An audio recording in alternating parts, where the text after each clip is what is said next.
Salut les investisseurs, c'est Stéphane. Alors, comme ça, t'as cliqué parce que tu veux savoir combien je gagne, un petit voyeur là.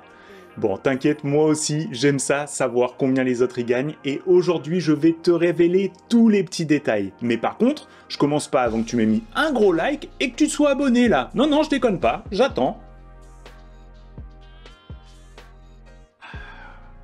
Ouais, non, t'inquiète, j'ai le temps là, je suis en train d'attendre qu'il s'abonne.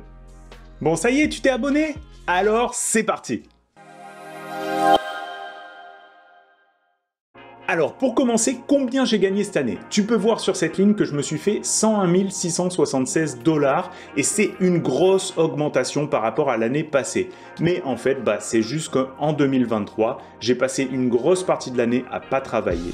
Avec la crise qu'on s'est tapée dans le cinéma entre les grèves et la perte des crédits d'impôt au Québec, en fait j'ai passé quasiment la moitié de l'année à ne pas travailler, donc là c'est juste un retour à la normale. La ligne du dessous, c'est quasiment juste de l'argent que ma copine me donne, parce que nous en fait on s'est organisé pour mettre toutes nos dépenses sur la même carte de crédit qui donne un gros cashback. Et ensuite on se partage les frais. D'ailleurs, si tu veux que je te fasse une petite vidéo sur toutes les optimisations qu'on a fait dans notre couple au niveau de la finance, laisse-moi savoir en commentaire. Et sinon sur cette ligne, il y a aussi les petits trucs que je vends une fois de temps en temps sur Marketplace ou quand un pote me rembourse parce que j'avais avancé de l'argent pour une activité. Mais je pense que cette année, je vais séparer ça pour que ma compta soit plus claire. Ensuite, tu peux voir mes revenus en portefeuille et là, ça commence à être pas mal intéressant. Bon, là, c'est que les dividendes et les intérêts, c'est-à-dire le vrai argent qu'on rentre dans la poche, là, pas les plus-values latentes qui peuvent varier. Mais ça, t'inquiète pas, on va les voir très bientôt. Donc ici, un de mes objectifs de 2024, c'était d'augmenter fortement mes revenus passifs et je suis plutôt content parce que j'ai réussi à tripler les revenus. Ensuite, on a les remboursements des assurances et des impôts. Et là, en ayant un peu optimisé tout ça, je me suis récupéré un bon 3000 $ dans la poche. Et ça, c'est plutôt cool. Donc en tout, ça fait 135 908 $ de revenus pour cette année. Et c'est une nette amélioration par rapport à l'année passée. D'ailleurs, je suis un peu curieux moi aussi de savoir tes chiffres. Vas-y, fais péter dans les commentaires, je veux savoir tes revenus à toi aussi. Bon, maintenant on en arrive à la partie qui fait un peu mal au cul, les impôts. Sur mon salaire, j'ai payé 31 210 $ et sur mon portefeuille 5 196, mais ça en fait c'était surtout des plus-values crypto de la fin 2023. Donc là, une fois les impôts retirés des revenus, je tombe juste en dessous des 100K avec 99 501 $, et je t'avoue que j'ai un petit peu le seum d'être à genre ça, d'être arrivé à faire un 6 chiffres net. Et donc là c'est super, tu te dis Steph, il se met méga bien, il a fait quasiment 100K cette année. Non, là on va passer à la partie de l'argent qui sort de mes poches. Et tu vas voir, moi aussi je fais de la merde à ce niveau-là de temps en temps. Alors, pour commencer avec les dépenses obligatoires, tu peux voir que j'ai payé 15 430 $ de loyer, soit 1870 $ de plus que l'année précédente. Mais en fait, si tu regardes, c'est juste qu'au mois de décembre, j'ai payé le loyer de janvier 2025, et donc, finalement, si on regarde juste les augmentations de loyer, ça fait 660 $ de plus que l'année passée. Et alors là par contre où j'ai fait de la grosse merde, c'est sur l'épicerie. Je me suis lâché loose et pas qu'un peu avec 3405 $ de dépassement par rapport à l'année précédente et plus de 2000 $ de dépassement de budget. Donc ce que je me suis rendu compte en fait en épluchant les factures, c'est que c'est plein de petites dépenses comme ça qui s'ajoutent. Les petits paquets de chips, des fois on achète 2 bouteilles de vin. Et en fait, tout ça, mis bout à bout, ça fait gonfler la facture. Et alors, le pire de tout, c'est quand on part en vacances, où là, on compte plus du tout, ou encore pour le repas de Noël, où on a complètement éclaté le budget. Alors pour ça, on a rajouté sur le tableau du frigo notre budget d'épicerie de la semaine, et on le traque maintenant en temps réel pour ne plus dépasser.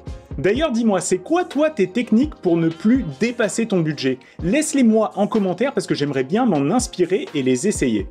À part ça, il y a eu un petit peu plus de dépenses médicales que d'habitude, mais largement couvertes par les assurances. Et puis, on s'est payé quelques meubles pour la maison, mais rien d'alarmant dans tout ça, c'est juste des dépenses de circonstances qui sont arrivées là, mais qui n'arrivent pas chaque année. Dans les dépenses de business, pareil, rien de spécial. La seule chose que je note, c'est que j'ai eu pas mal de commissions que j'ai payées en trading, et donc il va falloir que je regarde un petit peu pourquoi et que j'essaye d'améliorer ça.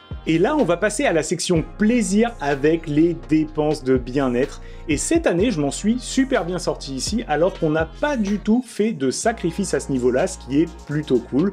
On est parti en France se faire des belles vacances, ensuite on a pris tout au long de l'été des petites vacances au Québec, des longs week-ends, etc. Et finalement, on s'en est sorti largement en dessous du budget.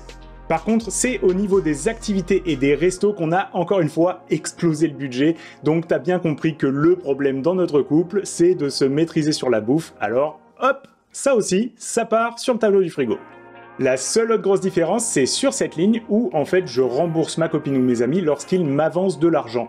Mais là, cette fois-ci, c'était un remboursement des assurances maladie pour des consultations médicales qu'elle avait eues, donc c'était pas vraiment des dépenses de ma part. Et maintenant, le résultat final. Donc, au niveau des dépenses, eh bien, j'ai fait moins bien que l'année précédente et moins bien que ce qui était prévu au budget. Donc, j'ai mis plein de choses sur le tableau du frigo et on va voir si en 2025, ça me permet d'améliorer tout ça. Ensuite, au niveau de l'épargne, je ne te fais pas de dessin. J'ai fait 17 184 $ de plus que l'année précédente et 34 000 $ de plus que ce qui était prévu au budget. Si on check un peu les graphes, tu peux voir que j'ai eu des revenus exceptionnels en novembre avec des gros dividendes qui sont rentrés. Et même si l'année avait commencé assez rough avec des petits revenus et des dépenses assez élevées, j'ai finalement redressé la barre avec un mois de mai exceptionnel où j'ai réussi à mettre 75% de mon salaire après impôt en épargne. Par contre, si je me fie au graphique de distribution des revenus et que je le compare à celui du budget, on peut voir que je suis 4% sous mes attentes et c'est principalement dû aux dépenses obligatoires et précisément à l'épicerie où j'ai vraiment fait n'importe quoi. C'est donc là où je dois faire des efforts en 2025 pour m'améliorer. Et ça y est, on est arrivé à la partie de la vidéo que tu as attendu tout ce temps, l'analyse du patrimoine. Mais avant qu'on attaque, si t'aimes ce genre de vidéo, laisse-moi un gros like pour m'encourager. Allez, c'est parti. Alors, au niveau des actifs, tu peux voir que j'ai un peu de cash, mais globalement juste ce qu'il faut pour le fonds d'urgence.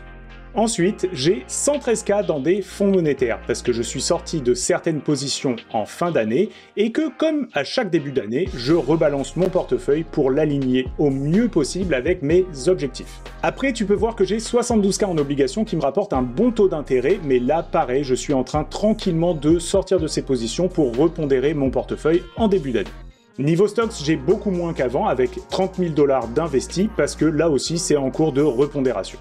Pour les cryptos, pareil, j'ai revendu une partie comme j'en parlais sur le Discord et il me reste environ 31K. Un gros play que j'avais fait en 2024, c'était sur l'or et tu peux voir que ça m'a plutôt bien réussi avec une forte croissance des métaux précieux sur l'année. Maintenant, j'ai à peu près 103 000 $ de valeur en portefeuille sur les métaux précieux et c'est pareil, c'est en cours de repondération, donc je suis en train d'en vendre pour justement repondérer le portefeuille. Niveau IMO, j'ai des parts dans une SCI en France pour une valeur d'environ 257 000 $ et normalement c'est un deal qui devrait se vendre cette année, donc je devrais pouvoir récupérer ces fonds et pouvoir les réallouer à autre chose, donc je vais avoir un peu de travail aussi à faire à ce niveau-là.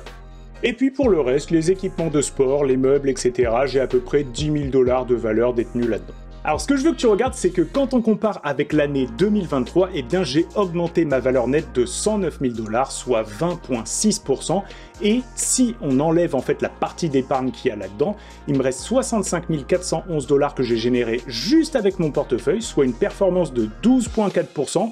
Et pour ça, eh ben j'ai pas tellement pris de risques comme tu as pu le voir. Niveau dette, j'ai absolument rien, mais peut-être que ça va changer cette année avec un achat immobilier et bien sûr, je t'en parlerai sur la chaîne au moment où ça va se réaliser. Et avec tout ça, on en arrive à ma valeur nette qui est de 636 796 $ cette année, soit 13 000 $ de mieux que sur mes projections que j'avais fait en début d'année précédente. Et en fait, tout ça, c'est dû au marché boursier qui nous a fortement récompensé en 2024. Donc tout ça, c'est plutôt cool.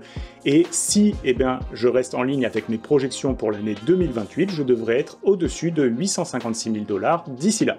J'espère que ce format t'a plu et t'a inspiré pour toi aussi faire ton propre bilan et préparer ta réussite financière pour 2025. Comme d'habitude, laisse-moi un gros like et abonne-toi à la chaîne pour ne pas manquer les prochains contenus. Et si tu veux savoir comment faire ton bilan, regarde la vidéo qui s'affiche maintenant sur ton écran.